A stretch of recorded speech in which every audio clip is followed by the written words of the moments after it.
Seorang remaja berusia 17 tahun di Texas, Amerika Serikat harus dirawat 10 hari di rumah sakit menggunakan alat yang menopang fungsi paru-parunya.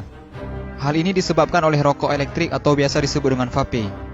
Pada awalnya, Triston terbangun dari tidurnya dan kemudian muntah-muntah pada suatu pagi di bulan lalu. Ia juga mengalami penurunan berat badan drastis yang tidak jelas penyebabnya, demam, dan kemudian kelelahan. Remaja tersebut kemudian dilarikan ke rumah sakit. Pada awalnya dokter mengira kondisinya mirip dengan pneumonia. Namun setelah melakukan CT scan, ternyata hasilnya negatif. Kondisi Triston semakin memburuk, paru-parunya gagal berfungsi secara mendadak.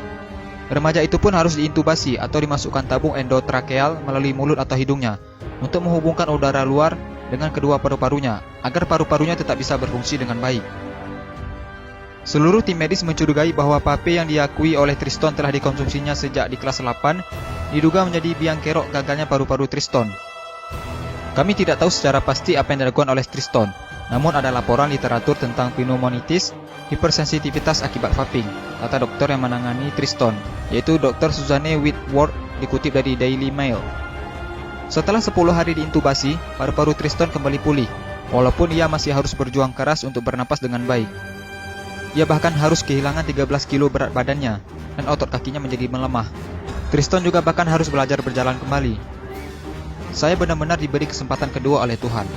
Dan segera setelah saya bangun dari koma itu, saya tahu apa yang ingin saya lakukan.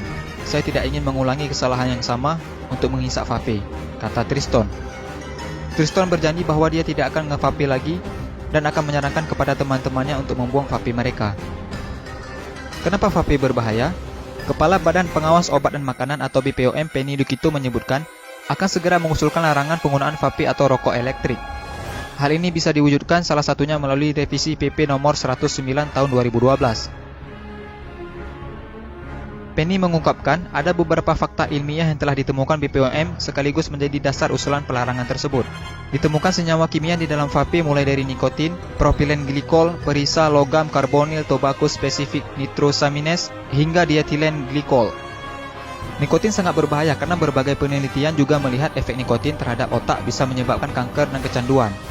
Propilen glikol juga sangat berbahaya karena jika dikonsumsi secara terus-menerus dapat menyebabkan gagal ginjal. Menurut laporan yang dipublikasikan dalam jurnal Investigate Medicine High Impact Case Reports tahun 2015. Memang vape tidak langsung memberikan dampak buruk bagi kesehatan. Sama seperti rokok, banyak orang yang tetap bisa sehat walaupun merokok. Nah, sebaiknya kita mulai menjaga kesehatan paru-paru kita dengan tidak menghisap vape atau rokok. Semoga video ini bermanfaat dan jangan lupa di-share juga sebanyak-banyaknya agar teman-teman kalian tidak ketinggalan informasi penting ini.